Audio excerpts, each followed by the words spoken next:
अस्सलाम वालेकुम viewers, welcome to exploring पढ़ा। तो आज का हमारा डिस्कशन का टॉपिक है अल्टरनेशन ऑफ जनरेशन। ठीक है, तो लिवरवर्ट्स, मॉसिस और हॉर्नवर्ट्स तीनों जो हैं ये हमारे पास सब डिवीजन है ब्रायोफाइट्स की। ठीक है, तो अब हम इनमें क्या देखते हैं कि इनके अंदर दो डिस्टिंक्ट मल्टी सेलुलर जनरेशन पाई जाती हैं। कौन सी? एक है स्पोरोफाइट और एक है गमीटोफाइट। ठीक है, तो अगर हम बात करें स्पोरोफाइट की, सॉरी गैमीटोफाइट की, ये हमारे पास कौन सी है? गैमीटोफाइट। ये कौन सी होती है? हप्लॉइड। अभी हम इससे स्टार्ट करते हैं और हम देखेंगे कि ये हप्लॉइड क्यों है। और ऑब्वियसली जो स्पोरोफाइट होगी वो क्या होगी? डिप्लॉइड। ठीक है, डिप्लॉइड स्पोरोफाइट। और ये रेगुलरली अल्टरनेट करती हैं। कभी बॉडी जो होती है प्लांट वो स्पोरोफाइट होती है, प्लांट की फेस। ठीक है, और कभी वो क्या होती है? गेमिटोफाइट होती है। ठीक है, two N diploid sporophyte, haploid, gametophyte, सारे ब्रायोफाइट्स के अंदर यही साइकिल चलना है। ठीक है ना, कहीं पे आ जाता है फर्क, जिस तरह के फ्यूनेरिया के केस में वो प्रोटोनीमा बन जाता था। ठीक है ना, स्पोर से।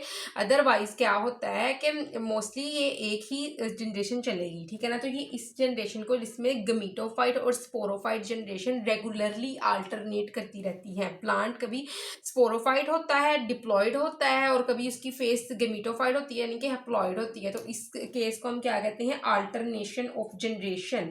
ठीक है, जनरेशन जो है रेगुलरली अल्टरनेट कर रही हैं। ठीक है ना, तो इसके अंदर क्या होता है कि गेमिटोफाइट जो होगा ये बहुत ही डोमिनेंट जनरेशन होती है, क्योंकि ये ज्यादा कंस्पिशियस है। ठीक है, इसके पास क्या होता है? इसके पास मोस्टली इसके पास क्या होती है? क्लोरोफिल होती है। जिस तरह के ब्रायोप्सिडा और हेपेटिकोप्सिडा के केस में क्या था कि गेमिटोफाइट के पास क्लोरोफिल थी, वो अपनी खुराक खुद तैयार कर सकते थे। लेकिन स्पोरोफाइट क्या था? स्पोरोफाइट डिपेंडेंट था गेमिटोफाइट के ऊपर। इसके पास क्लोरोफिल नहीं थी, ये एक्लोरोफिलस था। जस्ट इन केस ऑफ एंथोसिरोप्सिडा, ठीक है, इसमें क्या हुआ था कि स्पोरोफाइट जो है वो क्लोरोफिलस था और अपनी खुराक खुद तैयार कर सकता था, और ये इंडिपेंडेंट हो गया था। ठीक है ना, बाकियों के अंदर ये डिपेंडेंट ही था।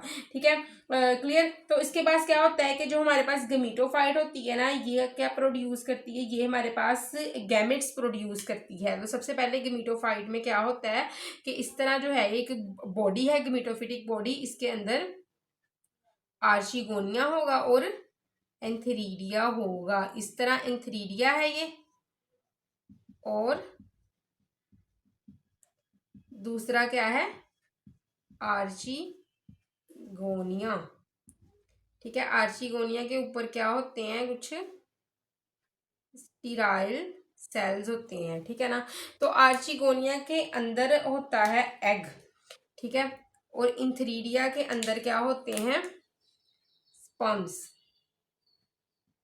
ठीक है, इंथरीडिया के अंदर स्पर्म्स है, आर्चिगोनिया के अंदर क्या है? एग्स। तो स्पर्म्स जो होते हैं ये क्या, इसको हम कह सकते हैं, जो इंथरीडिया में स्पर्म्स है इसको हम कहते हैं, मैं यहाँ ड्रा कर देती हूँ, ये इंथरीडिया क्या प्रोड्यूस करता है? स्पर्म।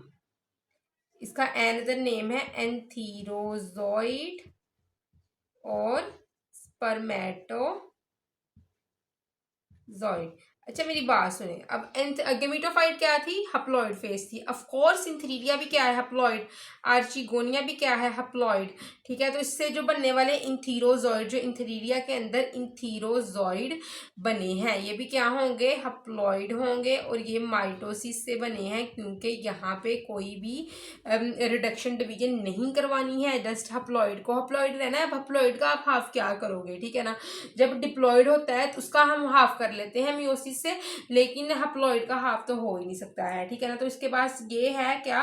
ये हमारे पास है आर्चिगोनिया। इसके अंदर जो है वो एग प्रोड्यूस होना है। ठीक है ना, तो जिसको हम ओस्फियर कहेंगे भी कहेंगे, या फिर एग कह देंगे, ओस्फियर और एग। क्योंकि हमें पता है आर्चिगोनिया भी क्या है? हप्लॉइड। इसके अंदर प्रोड्यूस होने वाला एग भी ऑफ कोर्स हप्लॉइड होगा, तो ये माइटोसिस से ही बनेंगे। यहाँ तक बात क्लियर हो गई है। गेमिटोफाइट था, गेमिटोफाइट के अंदर रिप्रोडक्टिव स्ट्रक्चर्स बनने हैं जिसमें गैमेट्स प्रोड्यूस होने हैं। एक का नाम दे दिया आर्चिगोनिया, एक का नाम दे दिया इंथरीडिया।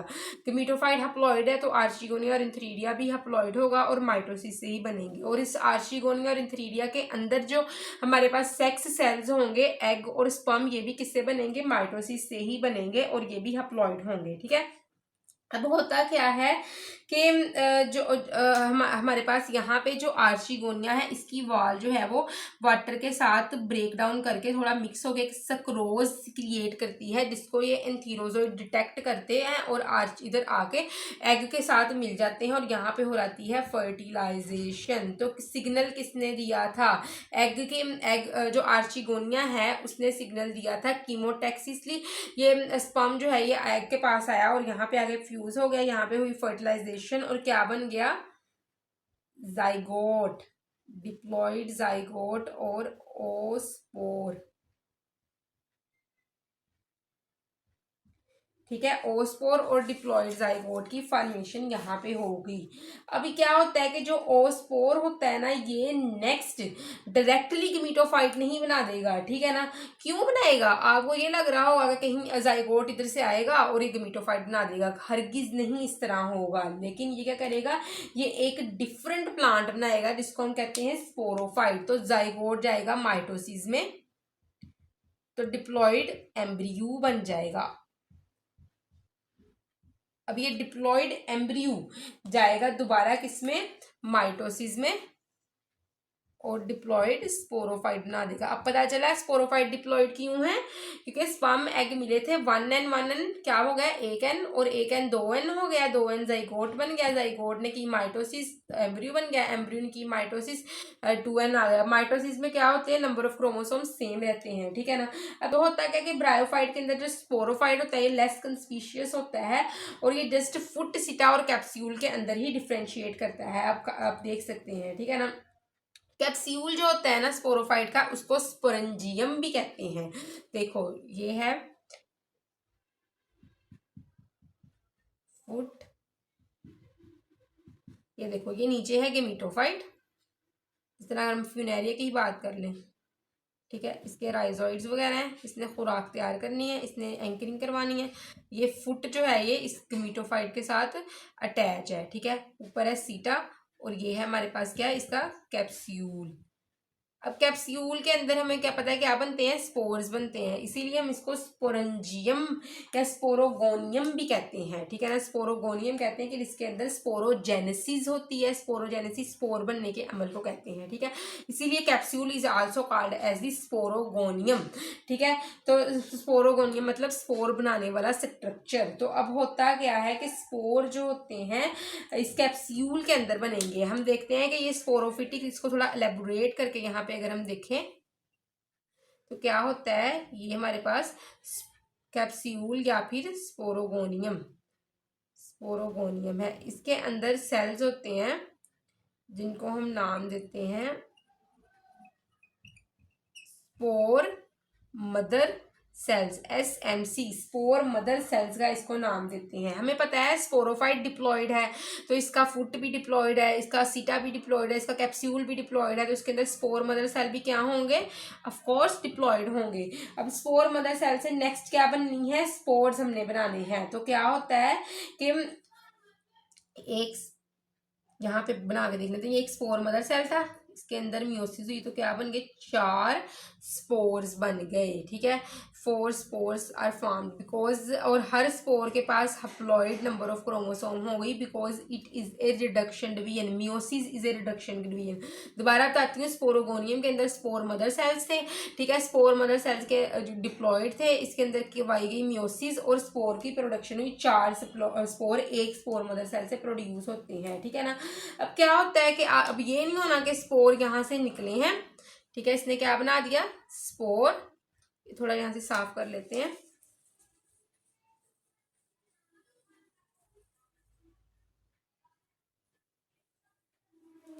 यहाँ पे बन गए स्पोर, स्पोर इज हप्लॉइड। अब क्या होता है कि स्पोर ने जो है वो डायरेक्टली, ये नहीं होना कि स्पोर ने दोबारा स्पोरोफाइट बना दी। ठीक है ना, इस तरह नहीं हो सकता। अब स्पोर ने क्या करना है? स्पोर ने यहाँ से क्या करना है? यहाँ से उड़ जाना है। ठीक है ना, किसी सूटेबल सबस्ट्रेट के ऊपर जाकर गिर जाना है। अब वहां पे उसने एक एडिकेट अमाउंट में जब पीएच ऑब्टेन करनी है, टेम्परेचर, वाटर, एक इन्वायरमेंटल कंडीशन जब ऑब्टेन कर लेनी है तो क्या करना है? इसने जर्मिनेट करना है। ठीक है ना, और क्या बना देना है? जर्मिनेट करके दोबारा गेमीटोफाइट बना देना है। स्पोर जर्मिनेट टू फॉर्म एक गेमीटोफाइट, ठीक है, जर्मिनेट करके गेमीटोफाइट बनाना है। और किस तरह जर्मिनेट करना है? Through mitosis, that's why gametophyte is 1n, ठीक है, क्योंकि ये स्पोर से बन रहा है, ठीक है। और ऐसा फिनोमिना जिसमें ये गेमीटोफाइट और स्पोरोफाइट जनरेशन रेगुलरली अल्टरनेट करती रहती है, इसको हम अल्टरनेशन ऑफ जनरेशन कहते हैं। अब आपने एक बात याद रखनी है, एक बात नोट करने वाली है कि जो हमारे पास स्पोर है, स्पोर क्या है? स्पोर बिगिनिंग करवाता है किसकी? गमीटोफिटिक जनरेशन की, क्योंकि स्पोर से गमीटोफाइट बनता है। अगर स्पोर नहीं होगा तो स्पोरोफाइट तो डिप्लॉयड है। इसने किस तरह गमीटोफाइट बना देना है? तो spore is the beginning of the gametophytic generation, ठीक है। और दूसरी बात आपने ये याद रखनी है कि जो हमारे पास यहाँ पे प्रोड्यूस होता है जाइगोट, ठीक है। जाइगोट क्या है? Zygote is the ending of the gametophytic generation, ठीक है ना। तो क्योंकि जहाँ जैसे ही ये फर्टिलाइजेशन हो जाती है तो गमीटोफिटिक जनरेशन एंड हो जाती है, हैप्लॉइड फेज एंड हो जाती है, डिप्लॉइड स्टार्ट हो जाती है। And zygote is the beginning of sporophytic generation, ठीक है। और जाइगोट क्या है? Zygote is the beginning of sporophytic generation, ठीक है। और spore is the ending of sporophytic generation, ठीक है। स्पोर इसकी एंडिंग है, और देखो स्पोर स्पोरोफिटिक जनरेशन की एंडिंग है और गमीटोफिटिक जनरेशन की बिगिनिंग है। और जाइगोट गमीटोफिटिक जनरेशन की एंडिंग है और स्पोरोफिटिक जनरेशन की बिगिनिंग है, ठीक है। क्लियर? तो हम अगर देखें तो यहाँ से जाइगोट से लेके यहाँ तक हमारे पास 2n फेज चलती है, स्पोर से लेके गैमेट तक 1n फेज चल रही है, जाइगोट से लेके स्पोरोफाइट तक 2n डिप्लॉयड फेज चल रही है, ठीक है। तो होप तो कि आपको अल्टरनेशन ऑफ जनरेशन की समझ लगी होगी। लेकिन अगर किसी भी किस्म के कंफ्यूजन तो कमेंट सेक्शन में पूछ सकते हैं। Thank you so much, Allah Hafiz.